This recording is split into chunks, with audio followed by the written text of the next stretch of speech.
Alors bonsoir à tous. Bienvenue donc à cette première conférence qui inaugure notre cycle de conférences autour de l'exposition L'Empereur romain, un mortel parmi les dieux, qui est ouverte donc au Musée de la Romanité jusqu'au 19 septembre prochain. Donc c'est William Van Andringa, qui est directeur d'études à l'École pratique des hautes études, qui va nous parler ce soir du culte impérial dans les Trois Gaules et nous expliquer notamment la nature et tenter de définir ce concept finalement assez mystérieux quand on le cite comme ça. Donc écoutez, bonne conférence à tous. Et donc je précise quand même avant de finir qu'une séance de dédicace suivra cette conférence. Et auparavant, il y aura évidemment la possibilité d'avoir un temps d'échange avec notre conférencier et de poser aussi des questions. Voilà, bonne conférence à tous. J'ai eu la chance de suivre l'enseignement de Simon Price à Oxford quand j'étais en thèse de doctorat. J'avais alors beaucoup de mal à comprendre ce qu'était le culte impérial. Comment, en effet, peut-on adorer un homme ou un mortel? Et il m'avait alors répondu cette phrase simple, « Oh, that's just politics ». Oh, ben c'est juste de la politique. Et justement, c'est le point de départ. Hein. Qu'est-ce qu'un dieu? Eh bien, question. Réponse, l'exercice d'un pouvoir. C'est en grec, les deux premières lignes de ce papyrus que vous avez sous les yeux. Hein. Papyrus conservé à Heidelberg. Qu'est-ce qu'un souverain? C'est la deuxième ligne pour ceux qui ont fait du grec. Eh bien, réponse, l'équivalent d'un dieu. Cette maxime, qui figure sur un papyrus égyptien du IIe siècle, surprend forcément un contemporain. C'est évident. Hein. Qu'est-ce qu'un souverain? L'équivalent d'un dieu. Dans notre esprit, en effet, contemporain d'aujourd'hui, un souverain peut certes être considéré comme le premier des humains. On pense à Louis XIV, on pense à l'empereur chinois. Mais il est évident qu'un souverain, s'il peut être le premier des humains, eh bien, il ne peut pas être un dieu. C'est évident. Et l'ambiguïté réside ici, bien entendu, dans la définition donnée au Dieu, au mot Dieu. Et là, Paul Veyne, je crois, a parfaitement résumé la situation en disant ceci. C'est ce qu'il indique dans l'un de ses ouvrages. Paul Veyne, vous le connaissez, vous l'avez lu. Pour nous, dit-il, chrétiens ou post-chrétiens, il parle de nous, Dieu, il l'écrit avec un grand D, est un très grand mot. Un très grand mot. Aussi grand que le sont nos cathédrales. Dieu était moins grand avant le christianisme. Je continue, je cite Paul Veyne. Dieu était moins grand, dit-il, avant le christianisme, c'est-à-dire dans l'Antiquité. Ce mot désignait alors un être plus élevé que les mortels, mais non transcendant comme l'être gigantesque des monothéismes. Lorsqu'on prononçait le mot Dieu dans l'Antiquité, finit-il par dire, on ne filait pas vers l'infini, je trouve très, très jolie cette image, on montait, la foi, on ne filait pas vers l'infini, on montait seulement d'un degré, un degré qui est finalement celui du podium de la maison carrée. Ben voilà, la religion antique, vous l'avez, je peux partir, sous les yeux, exprimée de la meilleure des façons par cette volée de marche qui mène dans la cella, qui est le domaine du Dieu, des divinités qui habitaient la maison carrée. Bon, c'est un peu particulier, parce qu'en fait, on vénère les Caesares, mais ne rentrons pas dans les détails. C'est un temple romain, c'est le modèle d'un temple romain. Autrement dit, c'est comme cela que ça marche. Alors, on peut donc considérer qu'à l'époque romaine, qualifier de Dieu un homme, comme sur cette monnaie frappée à Tarragone, vous lisez Augusto Deo. On peut donc qualifier de Dieu un homme. De Dieu un homme était une hyperbole, c'est-à-dire une exagération destinée à mettre en relief une idée, en l'occurrence ici l'idée d'un pouvoir exceptionnel. C'est une hyperbole, tout simplement. Qu'est-ce qu'un Dieu? Le jeu des questions et des réponses de ce papyrus conservé à Heidelberg. Qu'est-ce qu'un Dieu? Eh bien, l'exercice d'un pouvoir. Autrement dit, une hyperbole. En tout cas, qualifier de Dieu un homme n'était pas une absurdité. Loin de là. Un équivalent moderne de l'empereur Dieu est l'homme de génie, une sorte de chef génial, comme Poutine, dont l'image est fabriquée à partir de postures fictionnelles. Lorsqu'on le voit pêcher, j'ai pris cette image que j'aime beaucoup, ou faire du hockey sur glace. Il est torse nu. Évidemment, ici, il s'agit d'une image fabriquée, construite par un service de communication, de propagande, si vous voulez. D'une image fabriquée, autrement dit, je reviens à mon expression, d'une hyperbole, qu'il ne s'agit pas, évidemment, de prendre au pied de la lettre, comme on le fait trop souvent. Cette image est ridicule si on la prend au pied de la lettre, mais c'est une image de pouvoir. Alors, et ça, j'ai fait lire le texte à une étudiante avant de venir, et elle m'a dit ceci: l'exemple de Poutine est d'ailleurs mal choisi parce qu'il s'agit plutôt, m'a-t-elle dit, et elle a raison, d'un euphémisme qu'une hyperbole. Le pêcheur ou le joueur de hockey renvoie au peuple. Dans ce cas, au peuple. Dans ce cas, l'exagération, elle est en sens inverse, elle est descendante. Pas en direction des dieux, mais en direction inverse. Et je crois qu'elle a tout à fait raison. Mais en tout cas, retenez qu'on a là une hyperbole. En tout cas. Bon, je sais que vous avez envie que je reste sur cette diapositive, mais je passe à la suivante. Alors, qualifier l'empereur de divinité était donc une hyperbole, mais une hyperbole consciente d'en être une, dans le sens où elle se cantonnait dans de sages limites, dans des limites qui étaient, elles, définies par des rites, des rituels, parce que les rituels servent à ça. Définir des limites, les rituels marquent des limites qui nous échappent, hélas, pour la plupart, mais pas toujours. À Narbonne, on sacrifiait à son noumen, au noumen de l'empereur, c'est-à-dire, on traduit le latin, à sa puissance d'action, et pas à l'humain. C'est la puissance d'action, ici qui reçoit un culte. Et forcément, c'est facile à comprendre, puisque vous comprendrez facilement qu'agir un empereur, lorsqu'il agit sur le monde, il dispose d'un pouvoir sans limite, c'est évident. L'hyperbole, de nouveau. Et on sacrifiait aussi, alors loin d'être, et c'est des choses que vous pouvez voir dans l'exposition, justement. Vous avez, tout cela existe d'ailleurs. Un autel du numen existe, je parlais de Narbonne parce qu'on a un autel, mais également une loi sacrée qui raconte comment on doit rendre ce culte. C'est un texte latin très long, bon, donc c'est très rare, mais en tout cas à Nîmes, vous avez des inscriptions au noumen, je crois même en avoir une, au noumen des empereurs, ça veut dire qu'il y en a deux, on est là donc à l'époque sévérienne où on est plus tard.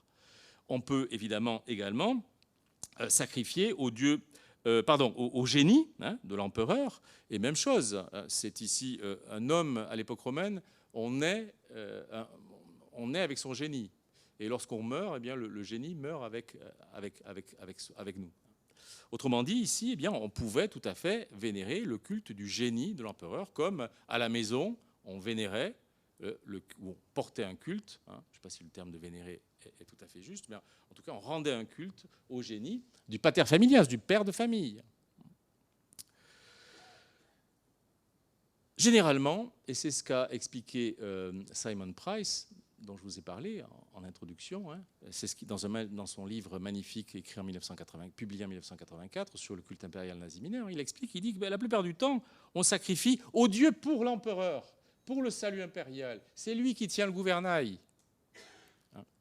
Mais, même si, hyperbole encore une fois, même si on représente l'empereur en majesté comme un dieu, mais on célèbre un sacrifice, on rend un sacrifice, on célèbre un sacrifice au Dieu pour le salut impérial.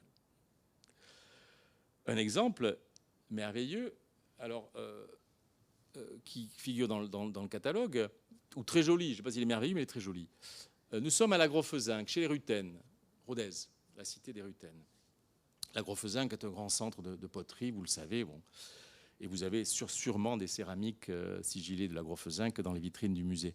Et il se trouve qu'a été découvert, dans le temple de l'agglomération de la Grofezinck, les fragments d'un buste, on parle alors d'imago en latin, un buste, attention, en céramique sigillée, qui a été identifié à un buste de Caligula. Alors c'est fragmentaire, mais il y a une inscription en bas qui a pu permettre d'identifier l'empereur Caligula. Ce buste, on le trouvait dans la cella du temple, dans le temple, associé à la statue de la divinité du temple de la Grotefezinck. Je ne sais plus si on la connaît. Mais en tout cas, ce qui est sûr, c'est que vous avez la celle-là sous les yeux, ce qu'il en reste. Eh bien, dans la celle-là, on trouvait la statue en pied de la divinité, du dieu, et une image réduite, un portrait de l'empereur Caligula. Alors l'empereur vivant, certes, mais vous avez compris qu'il y a ici une hiérarchie des images, tout simplement. Donc vous voyez que les choses s'éclaircissent un petit peu quand même. Et évidemment, le terme globalisant de culte impérial, il est embarrassant pour cela, parce qu'il ne permet pas, il cache au moins les nuances qui sont fondamentales et qui existent, lorsqu'on peut les déceler, ces nuances. On a un même dispositif à Lyon, une inscription qui explique que le donateur du temple donne le temple, mais il donne également les statues de Mercure et de Maïa, des divinités, un couple divin, et il précise également l'imago, alors je ne sais plus si c'est l'imago, je crois que c'est Tibère, l'image de l'empereur régnant. De nouveau, dans la celle-là, on imagine, et vous avez, on a la même chose dans le temple de Vénus et Herculanum, par exemple, où les choses sont bien conservées. On rentre dans ce temple qui est conservé, je ne sais pas si vous l'avez visité, Herculanum, et au fond, vous avez le podium, et on sait que sur le podium, parce qu'on a conservé l'inscription, on avait les statues de la divinité, Vénus, et puis on avait les images, les portraits impériaux. Ce n'est pas le même niveau. Donc vous voyez qu'on est là dans des dispositifs qui sont extrêmement étudiés, des rituels qui donnent des limites exactes justement au culte de l'empereur. On donnait aussi des spectacles d'arène. À Nîmes, c'est évident. Vous voyez que je colle au sujet, ou je colle plutôt au lieu, à la ville de Nîmes. On donnait, et dans les arènes de Nîmes, on donnait évidemment des spectacles avec des gladiateurs pour le salut de l'empereur. Et là aussi, on a de nombreuses inscriptions. À Pompéi, on a une inscription c'est une annonce de jeux de gladiateurs qui auront lieu tel jour, à telle date, donnés par tel personnage. Et on précise que ces jeux seront donnés, ces spectacles de gladiateurs seront tant de paires, seront présentés dans l'arène, et pour le salut impérial, pour le salut de l'empereur régnant. Et ici, évidemment, l'empereur ayant droit de vie et de mort sur ces sujets, on associait les spectacles sanglants de l'arène au pouvoir impérial et à sa célébration. Voilà. Dans le même ordre d'idées, celle de limites données à la vénération impériale, on remarque que l'empereur était traité de divinité, de Dieu, comme ici, mais de loin. Nous sommes à Neuilly-le-Réal. Je pense que c'est chez les Arvernes. Je ne suis pas sûr, mais je pense que, si je me souviens bien, on est chez les Arvernes. Mais en tout cas, l'empereur pouvait être traité de divinité, de Dieu, mais de loin, à Neuilly-le-Réal, mais certainement pas à Rome. À Rome, on célébrait, oui, ces portraits, alors ils sont tout petits, vous les avez ils sont conservés au musée du Louvre, et on a la chance de pouvoir les admirer ici dans l'exposition, les contempler. Ils sont tout petits. Ce sont des ex-voto qui étaient déposés dans un temple, et c'est vrai que là, la particularité, c'est très rare, c'est qu'on a un personnage, alors, il fleure bon le terroir, il s'appelle Atespatus, fils de Crixus. Alors inutile de vous dire que ça fleure bon le gaulois, tout ça, Crixus. Nous sommes à Neuilly-le-Réal, et il est évident qu'on a une appropriation ici particulière. Il y a un sens. Ce personnage a formulé un dieu à Auguste et à Livie, et ensuite, pour accomplir son vœu, et ce qu'il avait promis dans la formulation du vœu, c'est justement d'offrir les portraits d'Auguste et de Livie. On ne connaît pas l'histoire exacte, mais je le répète, on est loin de Rome ici. À Rome, on célébrait le noumen, je vais très vite, je caricature. On célébrait le noumen de l'empereur, j'ai dit ce que c'était, son génie, autrement dit son pouvoir d'action, qui plus est dans le cadre de célébrations publiques gouverné par, j'ai envie de dire, les vrais dieux de Rome, même si le terme n'est pas tout à fait approprié là aussi. Même Caligula, dont on prétend qu'il a fait de son cheval un sénateur, ne reçut pas de sacrifice en personne, même lui. Même les empereurs qui étaient un peu, les étudiants diraient borderline, même eux n'ont pas reçu de sacrifice en personne. Normalement, on sacrifiait aux dieux pour le salut de l'empereur qui gouvernait le monde, qui tenait le gouvernail, nous dit Philon d'Alexandrie. C'est lui qui tient le gouvernail du monde. Et dans son palais, et là je tiens l'allusion à Paul Veyne, une fois encore, qui précise les choses de manière merveilleuse. Paul Veyne dit, dans son palais, l'empereur n'était pas un dieu vivant. Au contraire, voilà une photo de la maquette qui représente l'empereur, le palais impérial, et que vous avez sans doute, dont vous avez visité les ruines lorsque vous êtes allé à Rome. Je répète, oui, Paul Veyne dit ceci, l'empereur n'était pas un dieu vivant. Au contraire, le palais impérial, dit-il, était presque le seul endroit au monde où le culte impérial n'existait pas. Et pour preuve. En un mot, j'espère que vous avez compris que le culte impérial, si on garde cette dénomination, n'était qu'un langage. Je rajouterais un langage de pouvoir dont l'efficacité reposait sur l'exercice répété et en tout lieu de rites qui alliaient la performativité à la symbolique. C'est un langage de pouvoir. Et si nous avons autant de mal à expliquer ce qu'est le culte dit impérial, c'est parce qu'il s'agit non pas d'une image naïve, pensez à la photographie de Poutine, on n'a pas une image naïve, mais au contraire une création de haute culture, quelque chose de très sophistiqué, et non pas artificiel, évidemment, mais quelque chose de haute culture, de sophistiqué, capable. Et c'est ce qui se passe et c'est pour ça qu'on a autant de témoignages dans le monde romain. À Nîmes, mais pas seulement. À Narbonne, dans toutes les cités de Narbonnaises, et dans les conférences qui vont suivre, vous aurez de multiples exemples. Dans les Trois Gaules, qui a été mon sujet de recherche, on a de nombreux témoignages. Il n'y a pas une dédicace faite aux dieux sans qu'on précise Augusto Sacrum, consacré à Auguste. Alors au début, quand j'ai étudié ces inscriptions, mais qu'est-ce que ça veut dire ? Comment on consacre à Auguste ? Sans doute comme... Alors, est-ce qu'il est vivant ou est-ce qu'il est mort ? En fait, c'est évidemment consacré à Auguste, Augusto Sacrum, est à telle divinité. Évidemment, le sacrifice s'adresse à la divinité, mais également à Auguste par association d'idées, parce qu'on est là, évidemment, dans un langage construit.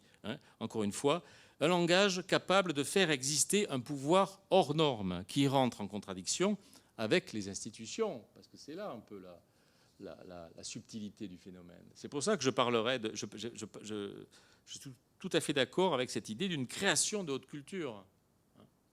Parce qu'il s'agit de faire exister un pouvoir qui est hors norme et qui rentre en contradiction avec les institutions romaines. Je rappelle que le pouvoir personnel était interdit à Rome depuis la royauté quand même. La République romaine, vous avez tous ça en tête. Alors, un empereur vivant ne pouvait pas être un dieu, oui, mais il était, par sa charge et sa fonction, Paul Veyne nous dit qu'il est le seul au monde. Ben oui, parce qu'il n'y a pas son équivalent. Dans les familles royales européennes, il y a toujours un équivalent. Lorsque vous êtes la reine d'Angleterre, vous avez des cousins. Vous êtes toujours liés aux familles royales européennes et extra-européennes. L'empereur, lui, il est tout seul. Il est seul au monde. Donc, je répète qu'un empereur romain, un empereur vivant ne pouvait pas être un dieu. Oui, mais il était, par sa charge et sa fonction, l'équivalent d'un dieu.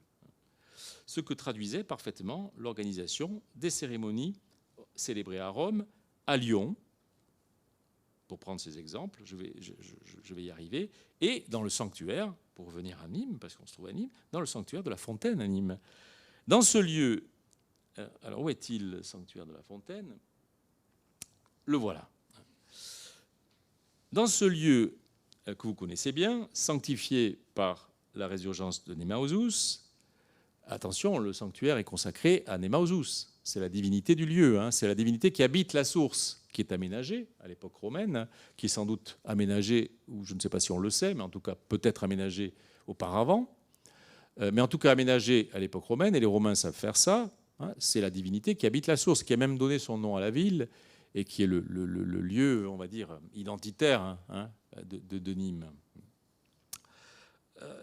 Eh bien, dans ce lieu existait un augusteum. Qu'est-ce que ça veut dire? Eh bien, une sorte de chapelle, je trace à gros traits, une sorte de chapelle dédiée au culte de l'empereur.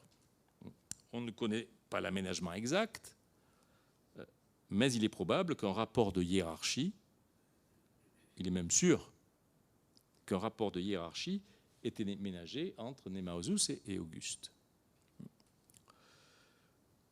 Sachant que le lieu,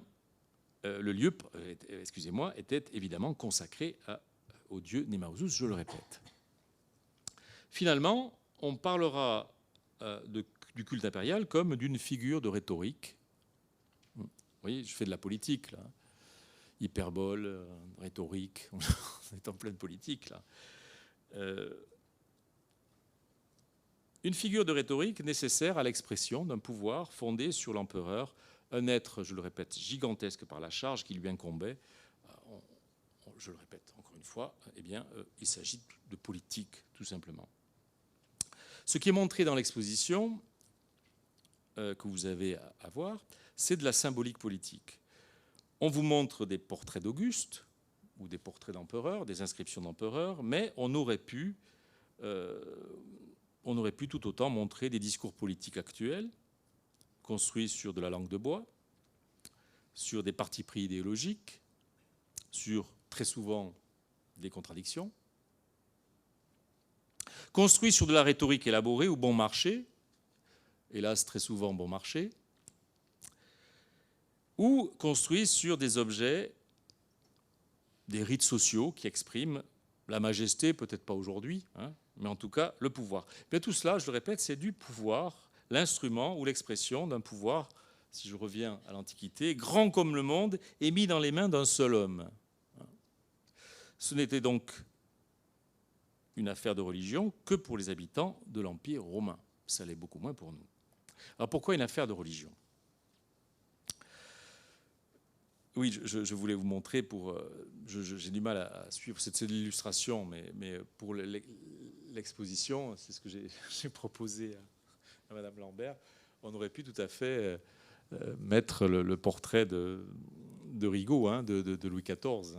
On aurait pu mettre plein de choses, Poutine aussi, mais peut-être que ce n'était pas très political correct. Mais alors pourquoi donc, je reviens à ma question, pourquoi une affaire de religion ? Et là, je reviens, vous voyez, c'est très marqué, je suis très nîmois ce soir. Eh bien, pourquoi une affaire de religion ? Alors, le lien avec la religion romaine, avec tout ce que j'ai raconté, est naturel dans le sens où la religion romaine n'exprimait pas une vérité, ou un enseignement dogmatique tiré d'un livre fondateur, comme dans nos monothéismes, mais dans le sens où la religion exprimait avant tout des hiérarchies. Je caricature un petit peu, mais je crois que c'est un petit peu ça. C'est-à-dire que la religion romaine exprime avant tout, je simplifie, des hiérarchies. Hiérarchie avec les dieux, entre les hommes et les dieux, bien entendu. Les dieux qui étaient considérés avant tout comme, non pas des vérités ontologiques. Rappelez-vous Paul Veyne, il faut filer très loin pour... Non, joignable par la foi seulement. Non. Les dieux antiques sont considérés avant tout comme des patrons communautaires. Et on n'est pas surpris de voir que, eh bien, ces hiérarchies très marquées qui sont exprimées dans la religion romaine, eh bien, sont marquées par une architecture flamboyante, comme celle que vous avez sous les yeux, de nouveau la maison carrée de Nîmes, une architecture flamboyante érigée sur un podium. La maison carrée est un temple, autrement dit une architecture qui exprime, rend palpable la hiérarchie nécessaire entre le Dieu qui habitait la celle-là et les humains qui avaient un devoir de pietas, de piété. La religion romaine pouvait ainsi tout autant exprimer, si on reste dans cette idée de patron communautaire, eh bien, on n'est pas surpris de voir que la religion romaine peut tout autant exprimer des hiérarchies sociales, rendant compte du pouvoir de certains membres de la communauté, comme le père de famille, le pater familias, qui est représenté à la maison, comme ici dans la Domus des quatre styles, la Domus des parois rouges à Pompéi. Le génie du père de famille qui est au centre de la composition. Le génie du père de famille est encadré par les dieux lards, qui sont les dieux du territoire de la maison. Donc ici, on a une représentation du rôle social du père de famille, qui contrôle la famille, qui dirige la famille. En rendant un culte aux dieux antiques, on célébrait donc avant tout des patrons communautaires, hiérarchiquement supérieurs, bien sûr, mais comme le dit Paul Veyne, on ne filait pas vers l'infini, hein. On montait seulement d'un degré, pas plus haut finalement que le podium de la maison carrée de Nîmes. Les dieux de l'Antiquité ne sont donc pas les mêmes dieux qu'aujourd'hui, alors que l'on parle volontiers des religions actuelles comme des vérités qui vont de soi. Je crois que les vérités théologiques sont aussi variées et nombreuses que le sont les peuples ou les groupes humains. La religion n'est pas un invariant, hein, je ne crois pas. Un autre élément déformant dans l'appréciation du culte dit impérial est la séparation stricte que nous faisons ou que nous voulons faire aujourd'hui entre le politique, ou que nous faisons sans nous en rendre compte, entre le politique et le fait religieux, alors qu'à l'époque romaine, la religion faisait partie des pratiques quotidiennes ou sociales. Être membre d'une familia, je viens de l'expliquer, eh bien, impliquait de rendre hommage au dieu de la famille sous le contrôle étroit du père de famille. Être artisan impliquait un contact régulier avec les dieux qui favorisait la production ou la vente, Mercure. Bref, les deux domaines du religieux et du politique, ou des religieux et du social, eh bien, se chevauchaient et s'imbriquaient pour fonctionner ensemble. Dans la cité qui faisait cohabiter les dieux et les hommes, et c'est aussi vrai à Nîmes, toute expression politique, l'acte d'un magistrat, une déclaration de guerre, la convocation d'une assemblée, tout acte social véhiculait forcément une dimension religieuse. Alors qu'aujourd'hui, nous faisons évidemment, nous essayons de faire une séparation. C'est impossible. Vous l'avez compris, je crois. En l'occurrence, il ne pouvait y avoir donc de culte de pouvoir impérial sans expression religieuse spécifique, et à l'inverse, pas de religion publique sans que le pouvoir y trouve une place. Donc je crois que tout ça s'explique assez bien. Cette imbrication, cette nature particulière du pouvoir ou de la religion saute aux yeux dans une historiette racontée par Suétone. Voilà le texte, la traduction. Suétone, une historiette qui a le mérite de nous plonger dans la réalité de l'époque augustéenne. Nous sommes effectivement à l'époque d'Auguste, peu avant sa mort, qui intervient, comme vous le savez, en 14 après Jésus-Christ. Eh bien, Auguste parcourt les beaux rivages de Campanie, il est dans la baie de Naples, pas très loin de Puzzole, le grand port anonaire de Rome. Et alors qu'il longe la baie de Puzzole, justement, le grand port, donc, je répète, de l'époque, les passagers et les matelots d'un navire d'Alexandrie qui venaient d'aborder se rendent auprès de lui. Je cite, vous avez le texte sous les yeux, « Vêtu de blanc, posture religieuse, couronné de fleurs, posture religieuse, et brûlant de l'encens, posture religieuse, lui prodiguant avec tous leurs vœux de bonheur, posture religieuse, les plus magnifiques louanges. C'est grâce à vous, disent-ils, les Alexandrins, que nous vivons. C'est grâce à vous que nous pouvons naviguer, la paix auguste. Grâce à vous que nous jouissons de notre liberté et de nos biens. La sécurité. Ça aussi, c'est quelque chose de... Visiblement, Auguste fut ravi d'une telle marque d'honneur, si bien qu'il reversa 40 pièces d'or aux gens qui l'accompagnaient, en leur faisant promettre qu'il dépenserait l'intégralité de cette somme à l'achat de marchandises d'Alexandrie. Si l'on suit Suétone à la lettre, les Alexandrins ont rendu à Auguste des honneurs divins, ce qu'indiquent les habits blancs, le symbole de pureté, les couronnes de fleurs et l'offrande d'encens sur la flamme, qui renvoie au cérémonial habituel des cultes célébrés pour les dieux immortels.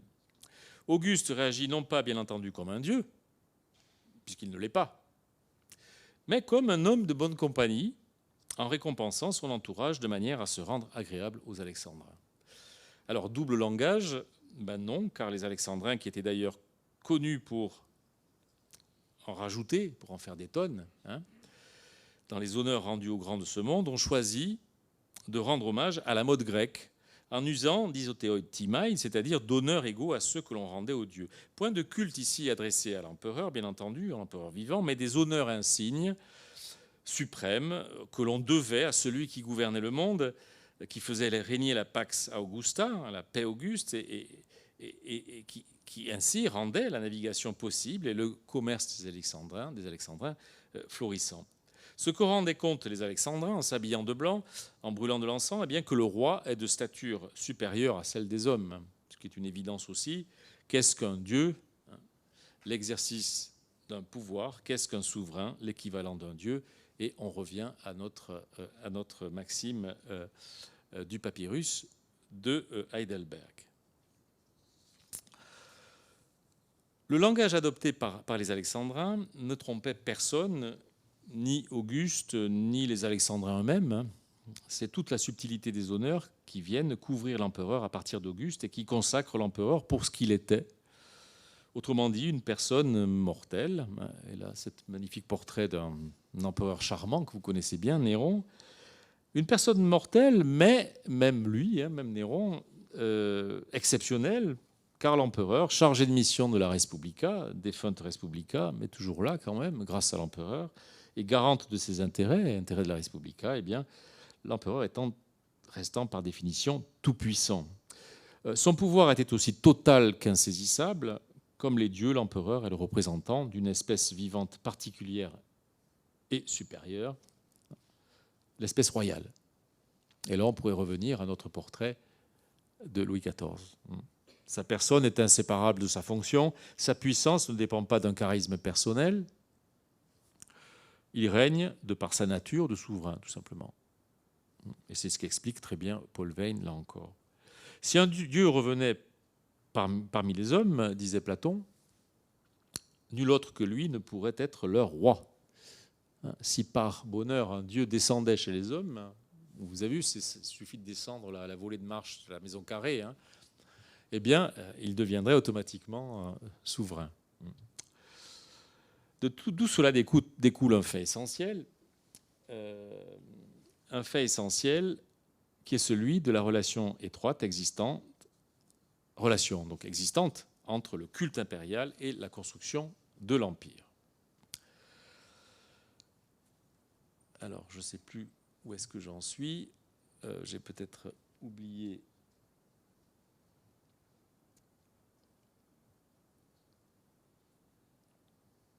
J'essaie de retrouver mes diapositives. Excusez-moi.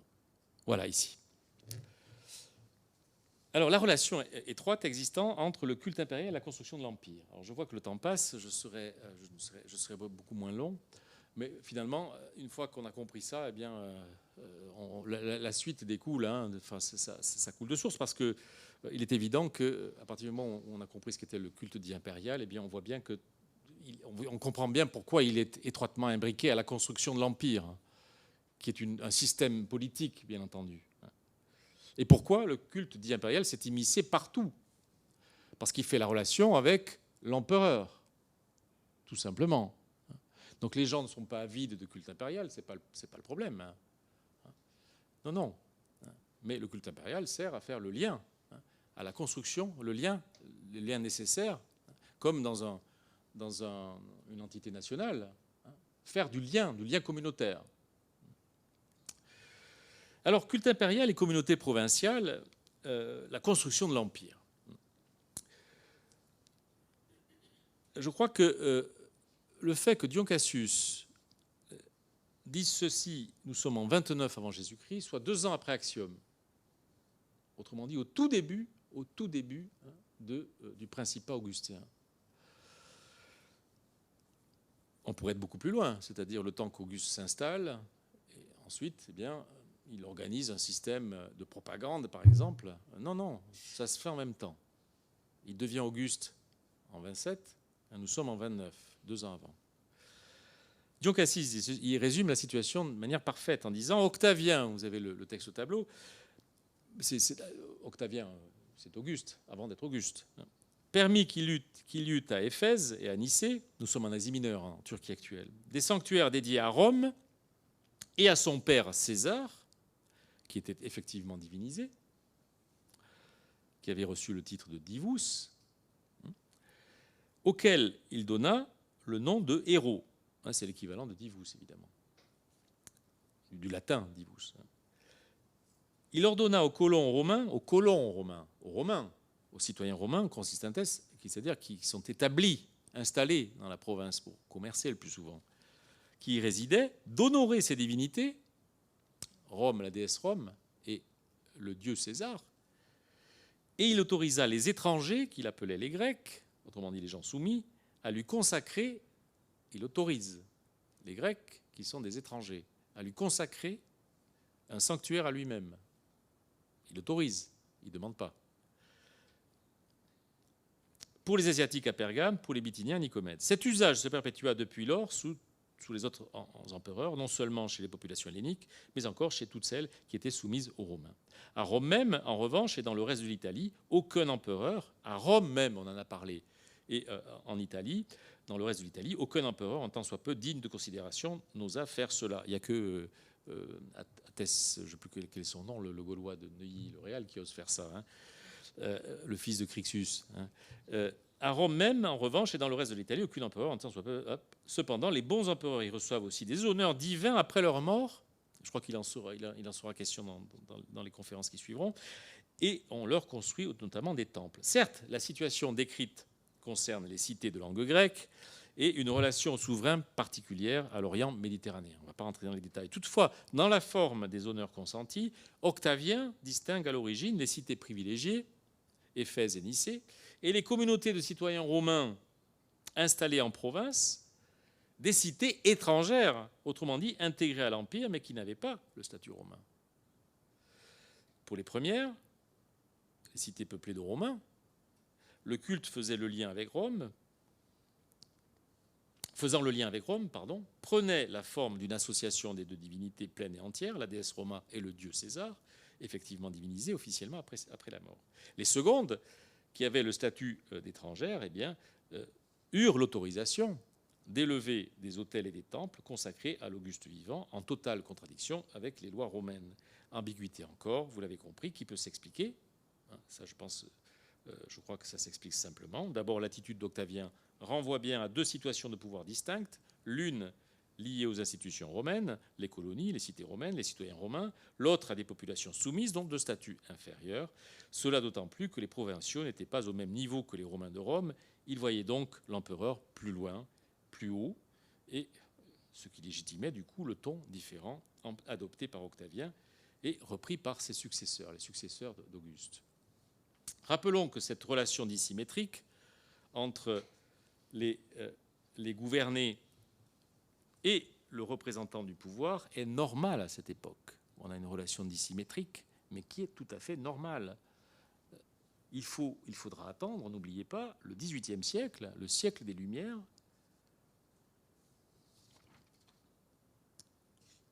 pour qu'émerge ce que l'on appelle aujourd'hui l'opinion publique, ou le débat politique, qui est propre au régime démocratique, ce qui rend évidemment encore plus bizarre le culte de l'empereur. Même si, bien entendu, et ça vous l'avez peut-être étudié lorsque vous avez traduit des textes latins, l'empereur pouvait être chahuté ou raillé. Chahuté quand Claude se voit jeter des quignons de pain à la figure, je crois que c'est Suétone qui le raconte, lors d'une période de famine à Rome. Les gens lui jettent du pain à la figure. Alors, des quignons de pain, je pense que c'est des restes, comme c'est une situation de famine. On sait que l'empereur était également raillé pendant les courses de chars au cirque Maxime. Ça, c'est quelque chose que vous connaissez. Et là, il y a également cette peinture allégorique et sexuelle montrant la victoire d'Octave, représentée sous la forme d'un âne, le futur Auguste, sur Marc-Antoine, le lion, à Axiome. Alors, pour faire référence à une un événement très récent, il est évident qu'une baffe, et c'était la peine de mort quand même. On pouvait certes railler l'empereur au cirque Maxime, dans des circonstances là aussi bien délimitées, mais il est évident qu'une baffe, c'est un attentat à la majesté impériale, un attentat au pouvoir impérial, il est évident que ça finissait évidemment très très mal. D'ailleurs, ça n'existait pas. Alors même s'il était normal de célébrer un culte à l'empereur ou un sacrifice au dieu pour son salut parce qu'il était grand, la vénération directe de l'empereur était comprise par les élites romaines comme un trait barbare, ce qui explique l'étonnement d'un Velleius Paterculus racontant qu'un chef germain a traversé l'Elbe désespérément, donc en ramant, seulement pour toucher Tibère, désigné successeur à l'Empire, dans une attitude religieuse jugée évidemment excessive et barbare par Paterculus.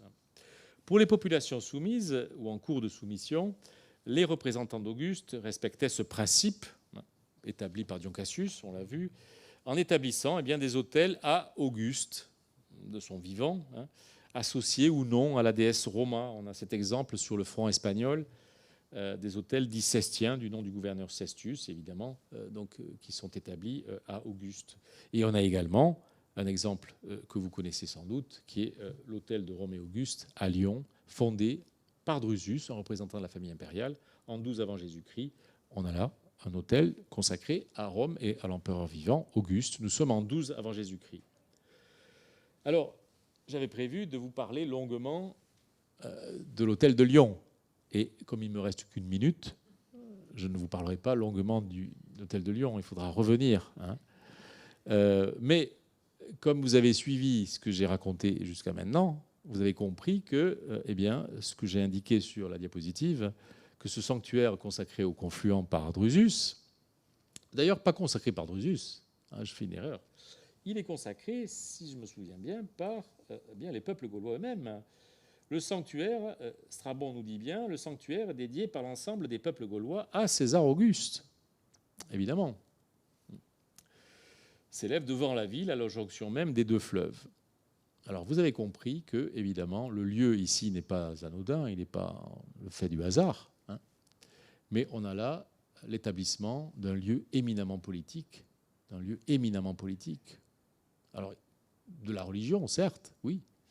On célèbre le culte de Rome et d'Auguste avec faste à Lyon. Mais d'abord, on a une correspondance étroite entre le recensement des biens et des personnes effectué par Drusus en 1312 et la fondation de l'hôtel du Confluent, un acte politique majeur, et la construction des chefs-lieux de cité en Gaule. Paris, Limoges, Nantes, Amiens, etc., etc. Toutes ces villes, ces chefs-lieux de cité, la construction provinciale, elle prend naissance là. Nous sommes en 12 avant Jésus-Christ. Et ce lieu, les cités gauloises y envoient leurs représentants pour célébrer un culte à Rome et Auguste, certes, mais ce sont donc des lémovis, des cadurques, il y a même un conseil qui signe des décrets, 13 provinciae Galliae, les 3 provinces gaules. C'est un lieu politique qui permet de venir rencontrer les Romains, c'est-à-dire le gouverneur, le représentant justement de l'État romain, qui permet de venir ici, et lorsque, par exemple, j'avais pris des exemples, vous voyez, c'est vraiment dommage, mais c'est trop tard. On établit un taurobol à Magna Mater, à la Grande Mère en 190 à Lyon, et comme par hasard, on note l'établissement du culte de Magna Mater chez les Lactorates à Lectoure, chez les Pétrucores à Périgueux, à Argenton, chez les Bituriges-Cubes, etc., etc. Donc vous voyez bien que tout cela s'est noué, je crois, s'est noué à Lyon, au sanctuaire du Confluent. Et lorsqu'on établit comme ça des grandes généalogies familiales au Confluent, de grands personnages, en construction de mémoire familiale autour de Vesta, de Mars et de Vulcain, des grands dieux romains, il est évident que ce sont des familles qui cherchent à accéder aux grands ordres aristocratiques romains ici. Politique, politique, politique. Bon, vous avez la conclusion. Merci bien.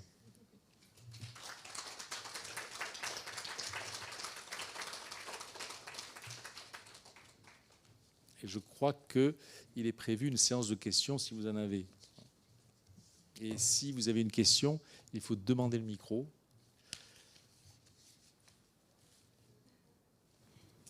Vous avez des questions? Oui, bonjour monsieur. D'après ce que j'ai compris, tout pouvoir est hyperbolique. Vous en êtes d'accord? C'est ce que j'ai compris en tout cas. Oui, oui. Que vous généralisez. Oui, il y a toujours un rituel de pouvoir, hein, sinon le pouvoir n'existe pas. Quel que soit le pouvoir. Le problème, c'est la hiérarchie. Comment vous créez la hiérarchie sinon? Non, mais c'est une question que je vous posais. Est-ce que j'ai bien compris? Oui. Il y a des exagérations liées au pouvoir. Je crois qu'elles sont étroitement liées à la construction du pouvoir lui-même. Je crois que vous en avez des expressions, je crois, dans les rituels politiques. Il suffit d'allumer la télévision, je crois, et d'écouter la radio. Hein. Je crois que et tous les discours, justement, où on nous assène cette rhétorique, les fiches Bristol, hein, c'est très souvent de la construction hyperbolique. Oui, oui. Je voulais savoir si j'avais bien. Alors, j'ai parlé pour le culte impérial de construction très élaborée. Hein. Vous avez vu que c'est quand même une construction très, très, très élaborée. Hein. C'est pas quelque chose, un message simplifié. C'est pas comme peut l'être parfois la langue de bois. Mais vous voyez que c'est un langage élaboré. Voilà.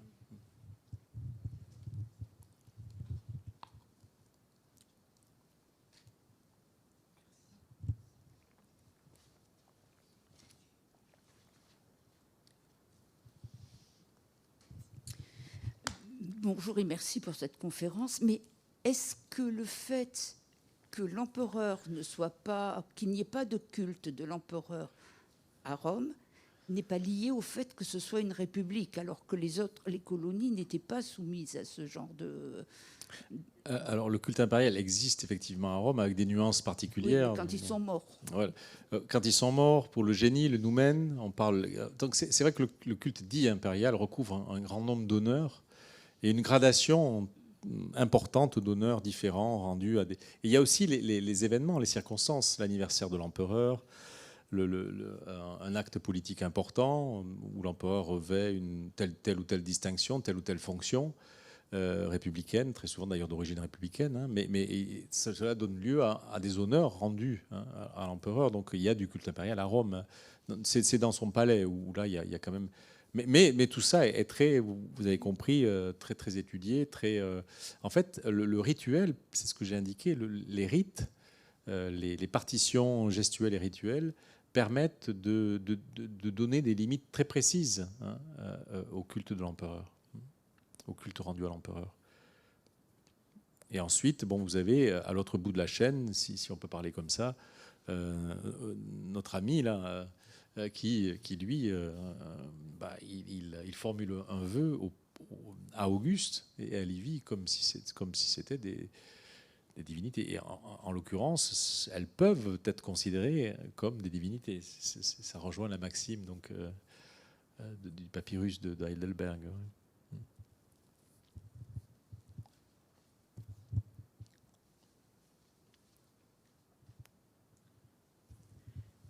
Merci.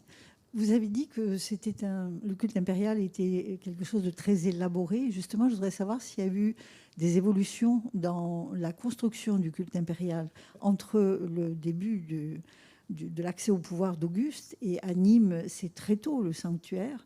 Est-ce qu'on peut considérer qu'en 27 avant Jésus-Christ, on est déjà sur un sanctuaire de culte impérial tel que ce culte va petit à petit, au fil des années, quand même se construire avec, je suppose, des nuances, cette réflexion sur l'apport politique du culte impérial et la manière dont il va être un outil de gestion de l'Empire. Je pense que c'est venu peut-être progressivement. Oui, vous avez raison. Et je crois que si vous suivez l'ensemble du programme de conférences, vous aurez le détail de toute cette évolution, en fait, ou quelques points, quelques jalons de cette évolution. Elle est permanente. Hein. elle est permanente. Elle démarre avec le début du Principat et ensuite, eh bien, on a une accumulation d'honneurs rendus aux empereurs. On a ensuite la divinisation des empereurs les uns après les autres. C'est Duncan Fishwick, un autre spécialiste du culte dit impérial des années 80, et je crois qu'il est mort dans les années 2000, qui expliquait, il parlait de la chaîne des Dewey, des empereurs divinisés. Mais c'est vrai qu'on a parfois, d'ailleurs, on a conservé dans certains sanctuaires des statues de différents empereurs élevés à différents moments qui montrent un enrichissement du culte. On parlera d'enrichissement du culte. Et là, qui est sans doute étroitement lié aux informations arrivant du pouvoir, sans doute, mais également aux relations tissées entre la cité de Nîmes, par exemple, ou de Lyon, et Rome, et le pouvoir impérial. Il est évident que les cités sont autonomes par définition, mais l'autonomie étant définie par le pouvoir romain, bien entendu. Mais la relation de la cité avec l'empereur, je pense, passait par ce canal-là. Et je pense que on va dire que on a un paysage différent pour chaque cité, finalement. Si on avait la chance d'avoir finalement tout ce qui est conservé, toutes les statues impériales conservées pour une cité, on aurait, je pense, des expériences différentes pour chaque cité, mais qui tiennent très certainement justement à l'histoire propre à chaque cité et à l'histoire de ses relations diplomatiques avec Rome. Si je peux me permettre, l'apparition par exemple du culte rendu aux impératrices et à la famille, est-ce que c'est d'emblée, dès le départ, ou c'est venu plus tard? Non, ça vient plus tard, oui, ça vient plus tard. Oui. Y a le noumen, je crois que c'est en 6, en 6 après Jésus-Christ. On a tout ça se fait progressivement, est institué très progressivement. Oui. Et les impératrices sont là aussi progressivement divinisées, au moins celles qui sont censées le mériter. Et là aussi, on a une évolution.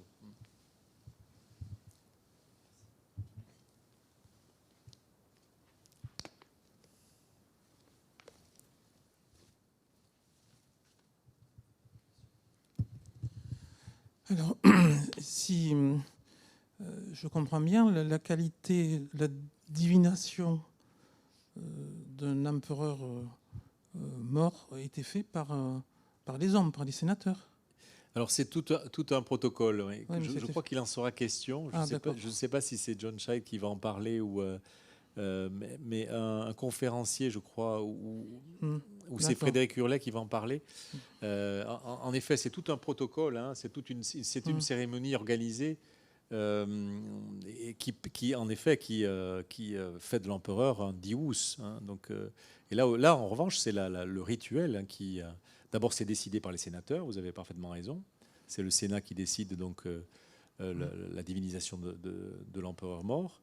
Et ensuite, on a tout un protocole rituel qui permet d'élever l'empereur mort au rang de dius. Et comme l'explique joliment John Scheid, c'est dans Romulus et ses frères, c'est que l'empereur reçoit un strapontin. Hein. Même lorsqu'il est divinisé, il est pas assis comme vous là. Hein, il a un strapontin.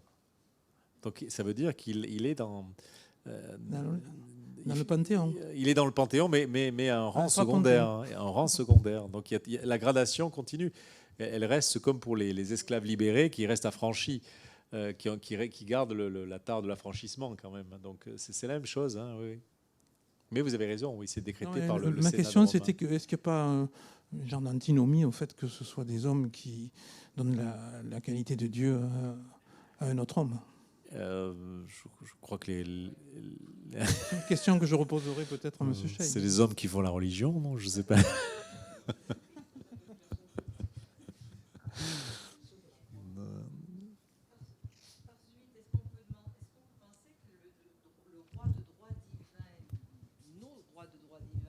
Est-ce que c'est une émanation de ce culte impérial? Alors,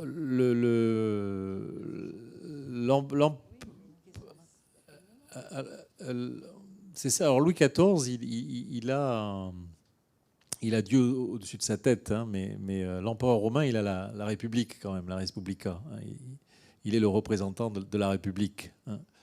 Il n'est pas le représentant des dieux. Il est le représentant de la reste d'une cause cause elle aussi gigantesque, qui est la République romaine, hein, c'est une fiction politique totale, mais qui est restée, puisque... Bon, mais c'est une monarchie, hein, on est là. Ce type de fiction existe en Chine aujourd'hui. Hein. C'est pas la même chose, mais donc c'est pas antinomique. Ouais. Mais l'empereur romain, en effet, est le représentant officiel de la Respublica, hein, qui demeure à l'époque impériale. Bien, lorsque vous ferez de la politique, vous penserez à l'empereur romain. Bonne soirée s'il n'y a plus de questions. Merci.